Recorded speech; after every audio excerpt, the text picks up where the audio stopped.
কেমন আছো সকলে? আশা করি সবাই ভালো আছো। আমি নিয়ে এসেছি তোমাদের জন্য আরেকটি মোস্ট ইম্পর্টেন্ট ত্রিপুরা জয়েন্ট এন্ট্রান্সের কাউন্সিলিং রিলেটেড একটা ভিডিও। তো রেজিস্ট্রেশন কাউন্সিলিংয়ের জন্য কালকে থেকে শুরু হওয়ার কথা ছিল, তো কালকে একটা লিঙ্ক এসেছে, কিন্তু ত্রিপুরা জয়েন্ট এন্ট্রান্সের যে অফিসিয়াল যে ওয়েবসাইট আছে সেখানে সেটা কালকে আসেনি, তো আজকে এসেছে। তো আশা করি তোমরা কিছু কিছু আছো যে অনেকে ফিল আপ করে ফেলেছো, অলরেডি রেজিস্ট্রেশন করে ফেলেছো, আর আবার কিছু কিছু আছো যারা রেজিস্ট্রেশন এখনও করোনি, করবে, আর কিছু কিছু কনফিউশনে তোমরা আছো। তো আজকের ভিডিওতে আমি তোমাদের সেই ডাউটটা একটু ক্লিয়ার করার চেষ্টা করব তোমাদের সঙ্গে, যে কীভাবে তুমি রেজিস্ট্রেশনটা করবে সেটা নিয়ে একটা ভিডিও বানাচ্ছি আজকে। তো লেটস স্টার্ট দ্য ভিডিও। কিন্তু তার আগে তোমরা নিশ্চয়ই লাইক এবং সাবস্ক্রাইব করে দাও চ্যানেলটাকে আরও ইম্পর্টেন্ট ভিডিও পাওয়ার জন্য। তো এখন বর্তমানে যখন তোমরা ত্রিপুরা জয়েন্ট এন্ট্রান্সের যে ওয়েবসাইটটা আছে গুগলে যখন tbje.in যখন লিখবে, তখন তোমাদের জন্য যে ওয়েবসাইটটা খুলবে সেই ওয়েবসাইটে তোমাদের এখন খুললে তুমি দেখবে যে এখানে link for online registration 2024 green button আছে, সেটা এসে পড়েছে, এবং তার উপরে সঙ্গে আছে ইনস্ট্রাকশন ফর অনলাইন কাউন্সেলিং 2024, যেটা আমি প্রিভিয়াস ভিডিওতে তোমাদের সঙ্গে ডিসকাস করে ফেলেছি যে কীভাবে তোমরা করবে।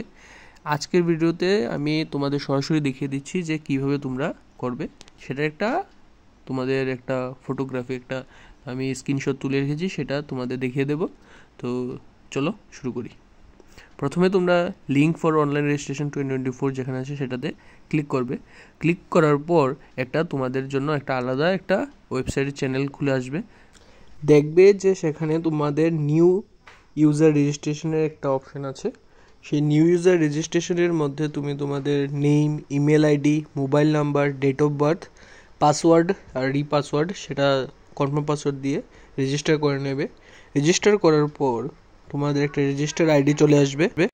রেজিস্ট্রেশন আইডি এবং পাসওয়ার্ড দিয়ে তারপর তোমরা লগ ইন করবে। লগ ইন করার পর আরেকটি তোমাদের জন্য একটা নতুন পেজ খুলে যাবে, যেটার মধ্যে তোমরা তোমাদের মার্কস এবং তোমাদের ফটোগুলি আপলোড করবে। তো দেখে নিই যে এই লগ ইন করার পর কি হয়। লগ ইন করার পর তোমাদের কাছে একটা নতুন পেজ খুলে যাবে, যেখানে তোমাদের প্রথমে থাকবে ক্যান্ডিডেট ডিটেলস, যে তোমাদের রোল নাম্বার আর নেম অফ ক্যান্ডিডেটটা তোমাদের অটোমেটিক্যালি এসে যাবে।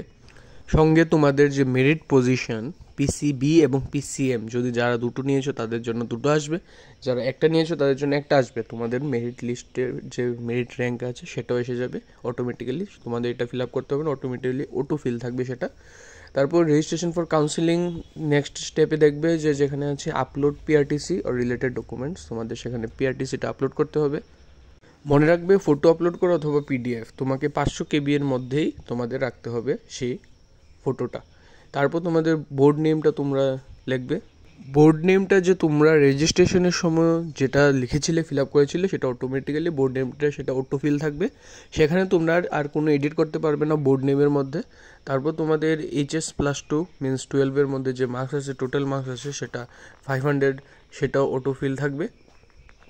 নেক্সট তুমি যেটা করবে সেটা হলো তুমি 12-এ কত পেয়েছো সেই মার্কসটা তোমাকে দিতে হবে। মার্কসটা তুমি যখন টাইপ করবে সঙ্গে সঙ্গে সেটার পার্সেন্টেজও অটোমেটিক্যালি এসে যাবে তোমাদের 12-এর পার্সেন্টেজটা। তারপর নিচে তুমি দেখতে পাবে যে 12-এর যে মার্কশিট আছে সেটা তোমাকে আপলোড করতে হবে, সেটাও তোমাকে 500 KB-এর মধ্যে সাইজে রাখতে হবে, এর বেশি হলে সেটা আপলোড হবে না। আমি দেখিয়ে দেবো সেটাও তোমরা কিভাবে 500 KB ফটোটা তোমরা বানাবে। নর্মালি ফটো করলে তোমাদের কিছু অ্যাপ আছে, তুমি প্লে স্টোর থেকে ডাউনলোড করে সেটাকে তুমি ফটো কনভার্ট করে তুমি সাইজটা কমাতে পারো। তারপর নিচে স্ক্রোল করলে তোমরা দেখতে পাবে যে সেখানে সাবজেক্ট আছে English, physics, chemistry, mathematics, biology, biotechnology এবং কম্পিউটার সায়েন্স। যেটা বায়োটেকনোলজি আর কম্পিউটার সায়েন্স সেটা অপশনাল আছে, তার মধ্যে তোমরা সবগুলি 100 অলরেডি তারা দেওয়া আছে। এখন তোমরা কত মার্কস পেয়েছো সেটা তোমরা ফিল করবে।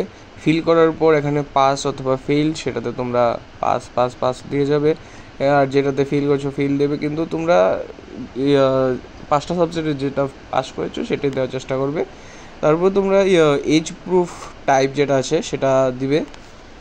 এজ প্রুফে তুমি তোমাদের যে তোমার এডমিট কার্ড আছে 10-এর সেটা দিতে পারো, অথবা তোমার বার্থ সার্টিফিকেটও ফটো তুলে দিতে পারো।